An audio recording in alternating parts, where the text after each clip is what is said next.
Por isso que é pequeno, não está falando de estatura, de tamanho de estatura, se ele tem 1,20 m de altura, 1,30 m, 1,40 m, 1,50 m. Ele é aparentemente insignificante. Ele não está nas telas da televisão, ninguém está falando sobre ele está nos bastidores, ele é pequeno. Só que o cara é o filho do capeta. Tem uma sabedoria tremenda e depois Satanás ainda vai dar poder para ele. Continuemos. Enquanto eu observava o chifre, eis que entre eles subiu outro chifre, pequeno, diante do qual 3 dos primeiros chifres foram arrancados. Quando ele sobe, ele já toma 3 reinos para ele. E eis que neste chifre havia olhos como olhos de ser humano, e uma boca que falava com arrogância. É um ser humano arrogante. Continuei olhando até que foram postos uns tronos. Glória, dá um glória agora. Fala para o teu irmão, não tenha medo não. Fala para ele, não tenha medo desse chifre não. Continuei olhando até que foram postos uns tronos, e o ancião de dias se assentou. Sua roupa era branca como a neve, e os cabelos da cabeça eram como a lã pura. O seu trono eram chamas de fogo, e as rodas do trono eram fogo ardente. Aleluia! Um rio de fogo manava e saía de diante dele. Milhares de milhares o serviam, e milhões de milhões estavam diante dele.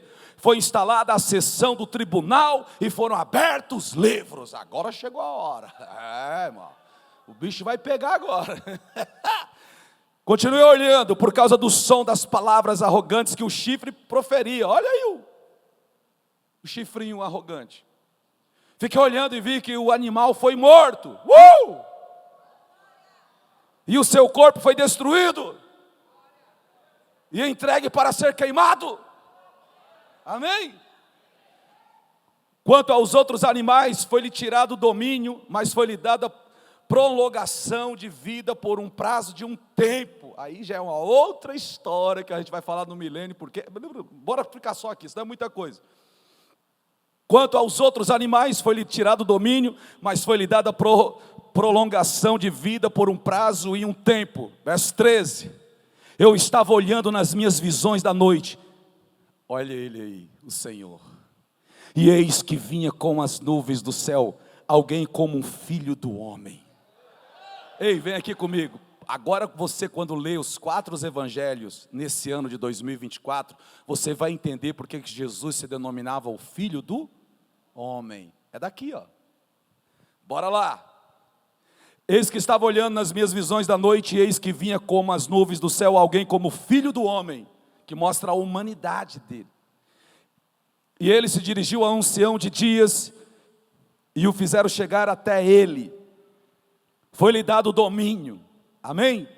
A glória e o reino, amém? Para que as pessoas de todos os povos, amém? Nações, o Brasil, amém? E línguas os servissem. Quantos têm prazer em servir ao Senhor? O seu domínio é domínio eterno, que não passará, e o seu reino jamais será destruído.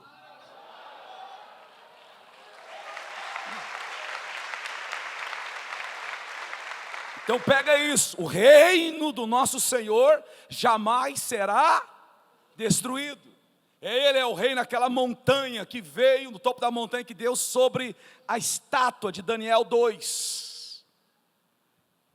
O seu reino será estabelecido para sempre. Todos os outros reinos foram destruídos e serão destruídos, mas o reino do Senhor permanecerá eternamente. Em qual reino você está? Vai querer pular carnaval? Tá de brincadeira. Eu me reconcilio depois. Depois pega uma AIDS, pega uma sífilis, pega gonorreia, pega todo tipo de doença desgraçada aí, morde uma bala perdida. Aí, ai meu Deus, no inferno. Lá não tem Deus. Fala para a pessoa que está aí, no inferno não tem Deus. Então fique ligado na palavra de Deus. Agora, quem é esse domínio? Da onde sai esse chifrinho pequeno? Lembra que Jesus lá em Mateus capítulo 24, ele diz, quem quiser entender, leia Daniel. Quem já passou por essa palavra? Quer entender? Leia Daniel. Pois então vamos seguir o conselho de Jesus. Daniel capítulo 9, versículo 20 em diante. Você que está ouvindo pela Rádio Logos FM 91,3, estamos ao vivo, são 20 horas e 15 minutos. Você que está pelo canal do YouTube, estamos dentro de um estudo bíblico.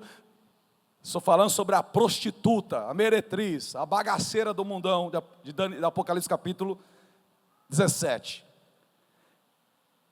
Daniel capítulo 9, versos 20.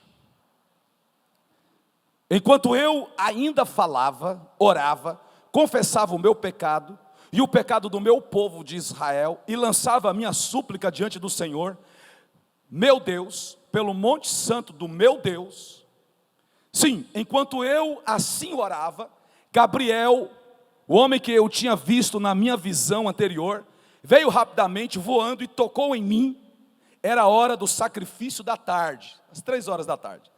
Ele queria instruir-me, falou comigo e disse: Daniel, agora eu vim para dar a você inteligência e discernimento. Levanta a tua mão direita assim, diga: Senhor, me dê, em nome de Jesus, discernimento e inteligência, sabedoria. Amém.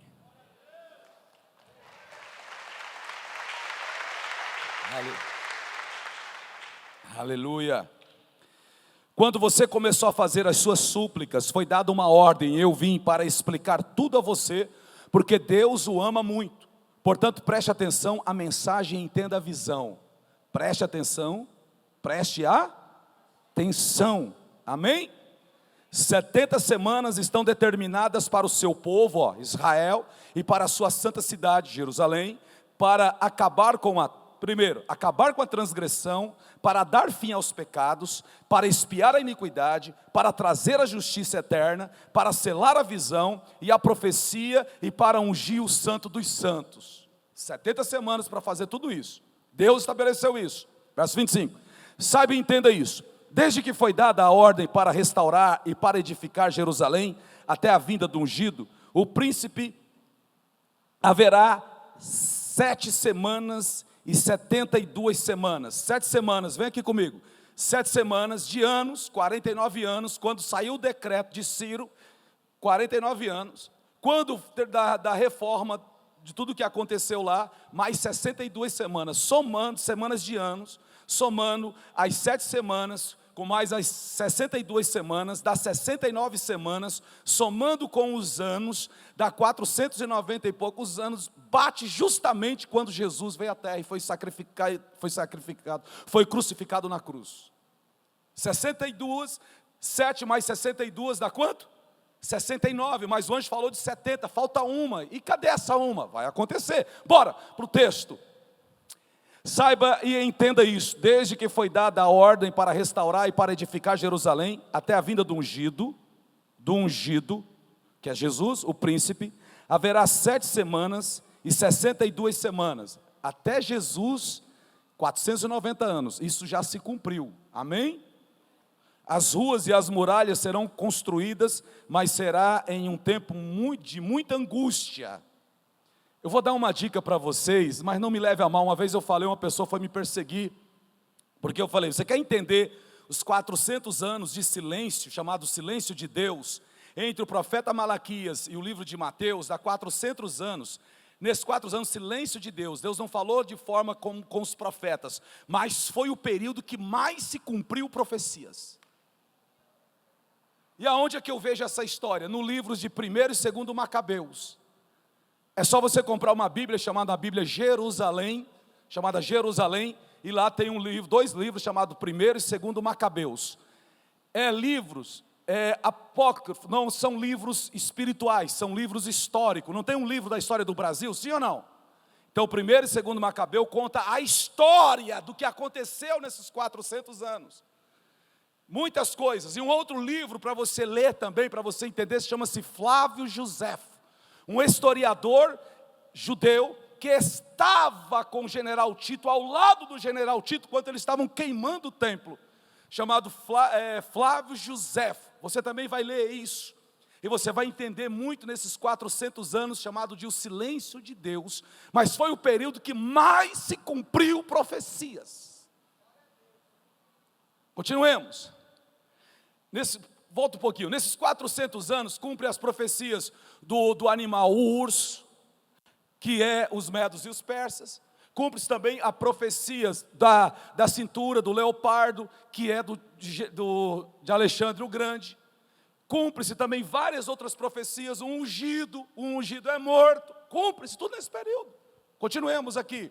Quantos estão entendendo até aqui, por favor? Depois das 62 semanas, o ungido será morto e não terá nada. O povo de um príncipe que há de vir destruirá a cidade e o santuário.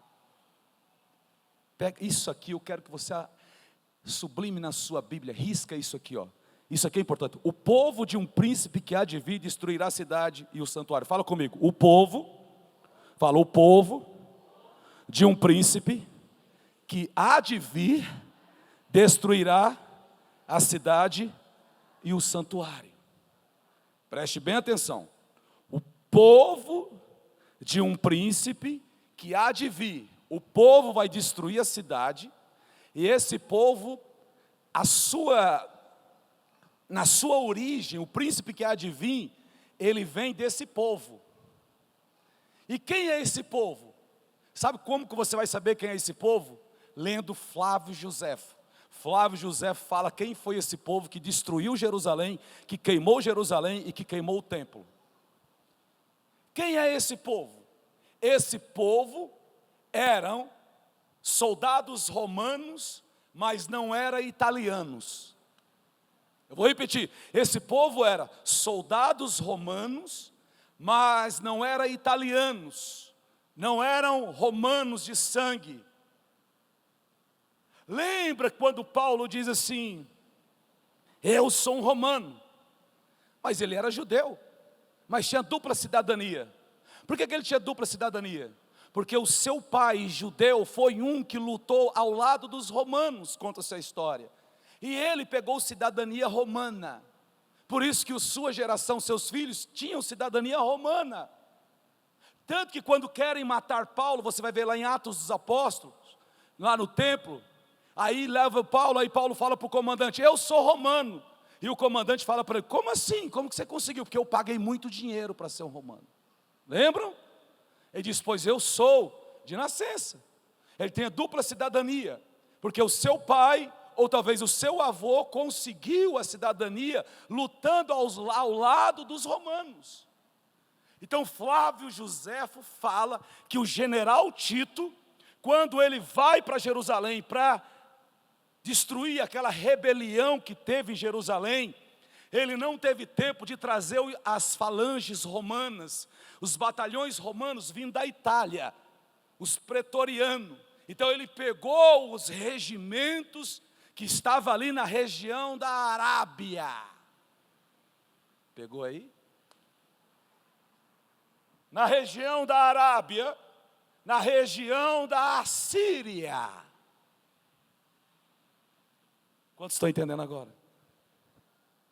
Na região da Assíria, e ele pegou aqueles soldados daquela região, não eram italianos de sangue, eram soldados romanos, mas eram chamados tipo mercenários, e é essa galera que foi para lutar lá, e essa galera, Flávio Josefo diz que general Tito não queria queimar o templo, mas essa galera endemoniada, tocaram fogo no templo, porque as portas eram de ouro, tinha muito ouro, e eles tocaram fogo, derreteu, e diz que o general Tito gritava, você vai ver isso em Flávio Josefo, eu depois vou printar os pedaços, vou colocar nos grupos para vocês, para não queimar, para não destruir, mas eles agiam com a mesma natureza dos seus antepassados, da assírios, por isso que Jonas odiava os ninivitas, os assírios, porque esse povo era cruel. Sabe o que os assírios faziam com as grávidas? Cortavam a barriga dela, tiravam a criança e colocavam um gato dentro. Então eles eram cruéis. E a mesma crueldade que os assírios do passado fizeram, eles praticaram com as judias, fazendo as mesmas coisas. Por isso que Jesus diz, ai das grávidas, naquele dia. ai das grávidas, porque esse povo da Assíria é cruel, eles gostam de decapitar crianças e assar no forno. Parece que andou acontecendo uns negócios aí. Sim ou não? Sim ou não? Eles gostam, são sanguinários, e eles têm prazer em matar crianças. E do que aconteceu agora meses atrás, fizeram a mesma coisa, cortaram a barriga de mulheres grávidas judias, agora em janeiro, agora. Olha a aguduzão agora, né? Saiu, porque é da natureza deles, é da índole deles fazerem isso. Eles amam decapitar pessoas. Já estão pegando? Estão entendendo? Amam decapitar pessoas, cortar pessoas, assar pessoas. Tem prazer em matar as crianças. São pessoas odiosas. Odeiam o povo que não é o seu povo. Por isso que Jesus diz, ai das grávidas. Então o general Tito disse, ei, não façam isso. Mas mesmo assim eles desobedeceram. Flávio Josefo, historiador, ele diz o seguinte, eles desobedeceram o general, tocaram fogo porque iam atrás do ouro. O ouro derretia, entrava nas fendas das pedras, e aí se cumpriu uma profecia de Jesus que não ia ficar o quê? Pedra sobre pedra, sabe por quê? Porque eles viravam as pedras para ir atrás do ouro derretido.